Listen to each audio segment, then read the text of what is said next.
Today we, as I say, begin our summer of faith, and so over these next few Sundays, 5 Sundays in August to enjoy, we're going to be looking at passages in the Old Testament and the New Testament that highlight this issue of faith, and particularly looking at particular incidents and particular people where faith has definitely been part of this story. I believe God is inviting us at this time to be the people of faith. And so I pray for myself and for you as well as we explore this summer of faith together to ask God, what is my next step of faith? What is my personal next step of faith as I continue to follow you? And what is the church's next step of faith as well, as we two together seek to discern God's will and purpose for our life together in the new season that we will be moving into in September as well. Do you know, when I was in Sunday school, I remember this being the, is it an acronym? Is that an acronym? Forsaking all, I trust Him. Did anybody else learn that? Was it just me? I don't know. That was what I learned about faith. Forsaking all, I trust Him. And then you go to Hebrews chapter 11, of course, and the writer there has this great definition of faith. Faith is confidence in what we hope for and the assurance about what we do not see. And then if you know Hebrews 11, you'll know then that the author then rattles off name after name after name of some great people of faith who have done some incredible things. Great characters who stepped out in faith in their own lives, and God used them. They were a reflection of the definition of confidence in what they'd hoped for, even though they couldn't see it, and assurance in what they didn't see as well. And if you want any summer homework this summer, then why not take Hebrews 11 and look at the names of the people there and go back to their original story in the Old Testament and look at them and see about their character. What was it that got them in this great roll call of faith in Hebrews 11? What was it that the writer saw in them, and what can we learn from them as they too took a next step of faith in their own journey of trust? And then in Hebrews chapter 12 and verse 1, the writer then uses this great word, therefore. And whenever you come across the word therefore in the Bible, I'm told you need to wonder, what is it there for? What is it there for? And of course, for the writer of Hebrews, it's because he wants us to know that we too follow on this incredible line of faith. We have the opportunity to be the next people who step out in faith. Since we are surrounded by such a great cloud of witnesses, all those names in Hebrews 11, let us run with perseverance the race marked out for us, fixing our eyes on Jesus. This call to continue to take the next step in this race that we have been called to and we've been challenged by because of Jesus. There's a long list of names there already, and there's a long list of names throughout the history of the church, and we get the opportunity to be part of this next phase. An invitation to take hold of the opportunities that come our way, opportunities that will reveal our faith in the challenges of our own lives on our front lines every single day, wherever they are. And the writer says we do this simply by keeping our eyes on Jesus. And that leads us very nicely to today's story. If you've got your Bibles, you want to turn to Matthew chapter 14, verse 22. This is where we're going to be this morning. Matthew 14, verse 22, on the screen if you want to follow. And so we read this story. Immediately, Jesus made the disciples get into the boat and go on ahead of him to the other side while he dismissed the crowd. After he dismissed them, he went up on a mountainside by himself to pray.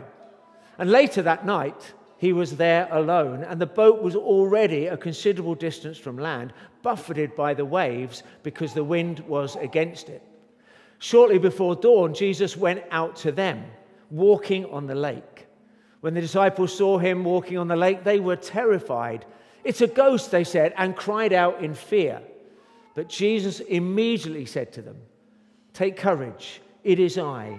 Do not be afraid." "Lord, if it is you," Peter replied, "tell me to come to you on the water." "Come," he said.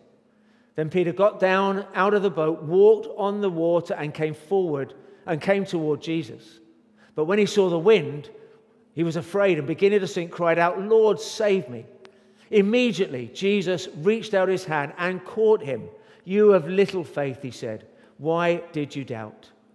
And when they climbed into the boat, the wind died down. And then those who were in the boat worshipped him, saying, "Truly, you are the Son of God." Now, the setting for this miracle, if you've got your Bibles, if you just want to look a little bit before it, it comes straight after the feeding of the 5,000. No one counted the men, the women and children then, of course. There were many more than 5,000, but they were fed with 5 loaves and 2 fish. A miracle that we probably all know from a long time ago. And miracles are happening all through the Bible story, aren't they? And we'll know a lot of them there. But maybe we get a bit complacent about miracles, and particularly in our very knowledgeable world now, in terms of our very particular world that we've grown up in and lived in. Perhaps we've lost the wonder of a miracle. An American novelist, Wendell Berry, who is also a poet and a farmer. I'll just give you that. I don't know why he's a novelist, a poet, and a farmer, but he is. He wrote this book called "Life is a Miracle." And in it, he outlines for us the dangers of always looking for explanations and reasons and theories and calculations and analysis and predictions whenever we see something amazing happen.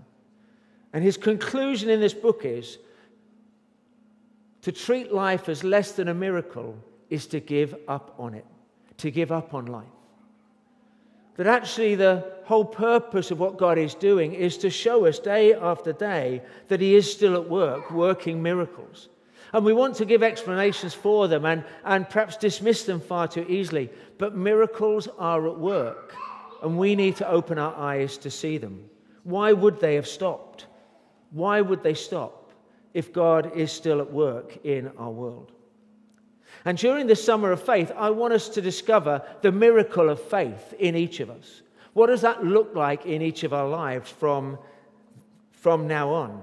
Not to stop seeking explanations, because it's important for us to use our minds as well to explain what we see and experience, but to recapture the wonder and the value of life that God is giving us every day. Something that causes us to stop and to pause, to worship the one who has provided this for us. To leave room for God to do something supernatural in its truest sense. So back to the story. After everyone was fed, the text says, immediately Jesus made his disciples get into the boat to go on ahead of him to the other side. He dismisses the crowd and he goes up a mountainside by himself to pray. There's a few echoes of Moses here, and you'll see that throughout Matthew's gospel in many ways, where Jesus reflects something of the life of Moses as well, who after God fed the people the manna from heaven, he also went up to a mountain to meet with God, generally because the people were complaining and he just wanted to get away, I think, as well. But the story continues for us that as Jesus prayed up the mountain alone, the disciples rowed, seemingly most of the night, against the wind, rocked by the waves. And then shortly before dawn, the text says, or as other translations say, in the 4th watch of the night, which would have been between 3 a.m. and 6 a.m. in the morning, Jesus goes out to meet them. It always intrigues me how late Jesus leaves it often to intervene in the life of his followers. That he lets them row for hours. He lets the wind blow for hours. He lets the waves break for hours and hours. And it wasn't until between 3 and 6 in the morning that he decides it's time for him to go out to see them. Never give up if you're waiting for Jesus to work a miracle in your life. Because he chooses the time. He chooses the time to go and meet them where they are on that lake at that particular moment, in the storm, while the wind is blowing, in the dark, and there another miracle takes place. And so when it comes to faith, I have a couple of things to share with you this morning. Faith is an invitation from Jesus. Jesus meets the disciples' fear with an invitation. He says to them, "Take courage, it is I, don't be afraid." He's inviting them to have faith in him in that moment. Despite what they've been through for hours on the lake, will you put your trust in me? It's an invitation. Take courage. It is I. Don't be afraid. See, I think what he's trying to do is push the disciples to a fresh understanding as to who he really is. He's not just some excellent caterer who can make 5 loaves and 2 fish into a meal for more than 5,000 people. He is not just a ghost, as some thought he was. He is someone who's walking on the water in the storm, who approaches us and invites us to take courage and to recognize that it is him in that moment. And I reckon that even the disciples began to join the dots of what they were beginning to understand about Jesus in this moment and in the moments that preceded it as well. See, often again in the New Testament writers, they don't always make it clear as to where the disciples would have understood this from their Old Testament knowledge. They don't give us chapter and verses of the Old Testament always, but the writer knows that they would have done. And so I'm guessing that their minds are going back to something like Job, chapter 9, which says, God, he alone stretches out the heavens and treads on the waves of the sea. He performs wonders that cannot be fathomed, miracles that cannot be counted. Or maybe their mind's going back to Isaiah chapter 43. Do not fear, I have redeemed you. I've called you by name, you are mine. When you pass through deep waters, I will be with you. And when you pass through the rivers, they will not sweep over you. See, I think they're making this connection that right in front of them is the unfolding reality of God's presence here in this moment with them. And the miracles start with an invitation to take courage, to know who I am, Jesus says, to not be afraid, and then to act upon that newfound faith. And it's Peter who seems to get it, isn't it? It's always Peter. Courage, recognition, trust, because immediately he asks for an invitation. And Jesus simply says to him, come. Come. Faith is an invitation to be obedient. And Peter gets out the boat with the storm still raging, walks on the water with the waves still breaking in the direction of Jesus. Peter knew he couldn't do it on his own. But when Jesus invites him to take this step, that's when he knows that even this miracle is possible. Because if Jesus says you can, that's all you need to take the next step of faith. So what could be the next step of faith you need to take this summer? What will you ask Jesus to invite you to do? It's all Peter did. Tell me to come. Tell me to come. If Jesus hadn't said come, he would have stayed in the boat that day, I'm sure. But Jesus invited him to come, and he responded. And then I think the second thing is faith is knowing Jesus. We read as Peter saw the wind, he was afraid and began to sink. I love that Peter the rock did what all rocks do, of course. They sink, don't they? They might float on the water a little bit when you skim them, but generally they will sink, and Peter did. But before we criticize him, remember his response? He says, Lord, save me. He began to see that here in Jesus was the answer, the result of this faith in knowing who Jesus is. See, he doesn't sink and then become frightened. He becomes frightened, and so he begins to sink. He lost sight of Jesus, and that increases his fear. And that's why he began to be swallowed by the waves. See, faith is not only about knowing who Jesus is, faith is knowing Jesus. Not only information, but experience of him that leads to transformation. This is a moment when he grows, to use our motto text, in the grace and knowledge of our Lord Jesus Christ. The experience of this is the person I can trust with my life. I'm beginning to know him deeper and deeper. Peter didn't try to rescue himself. He didn't turn to the rest of the crew in the boat. He refocused his attention and looked to Jesus, who was still walking on the water. And he says simply, Lord, save me. Because faith knows who Jesus is. It knows what he can do. And immediately Jesus reaches out and catches him. It's very easy to criticize Peter for his lack of faith or his little faith, and we see it time and time again. Even Jesus says, you have little faith. Why did you doubt? But I see a smile on Jesus' face. I hear a laugh in his voice.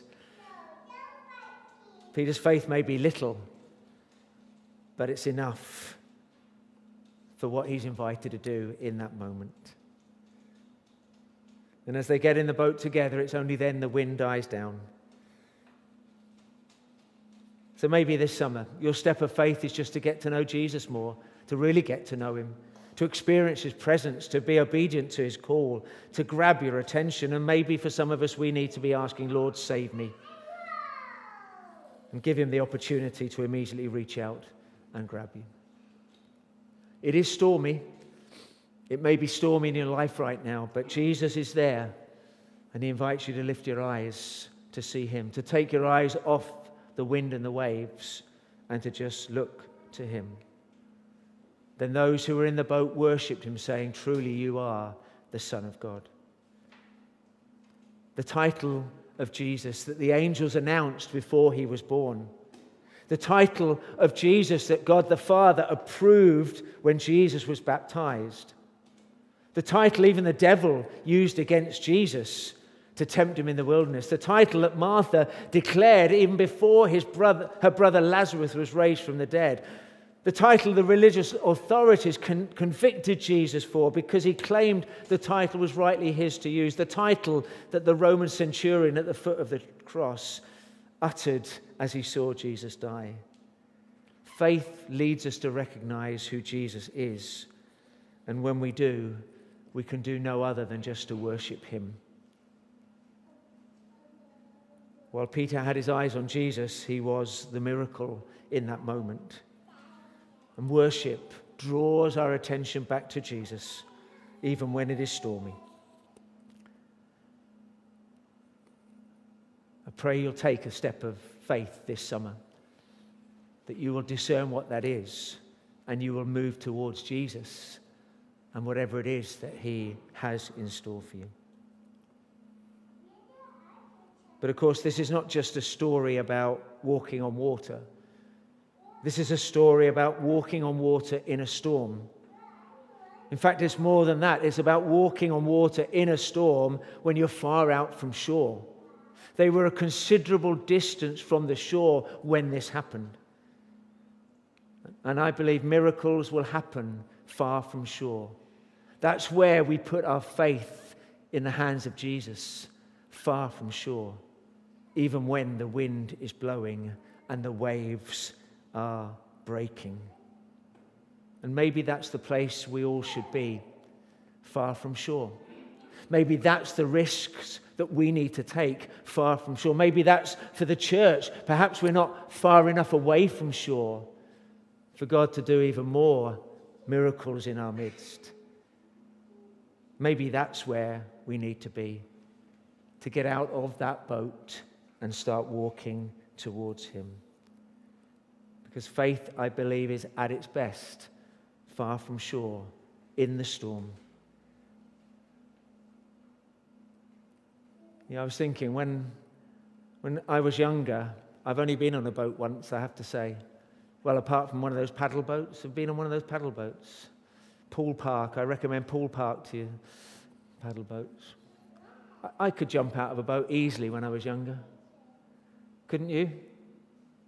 Didn't you? But what about as you get older? Maybe jumping out of the boat seems a bit more complicated. Too many aches and pains. And how on earth am I ever going to get back in the boat anyway? Jumping out's one thing, gravity takes hold. How am I going to get back in? But maybe some of us need to understand he's still calling us out of the boat.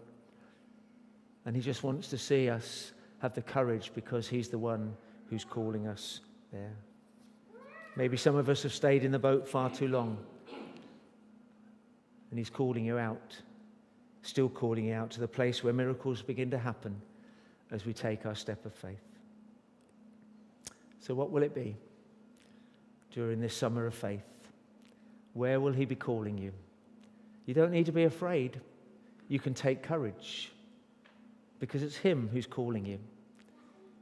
And he's waiting for you to go. We're going to move to our time of communion. And this is a Lord save me moment, isn't it, really? This is saying, Lord, save me. Thank you for the cross and what you've done. Lord, I put myself in your hands today because of that.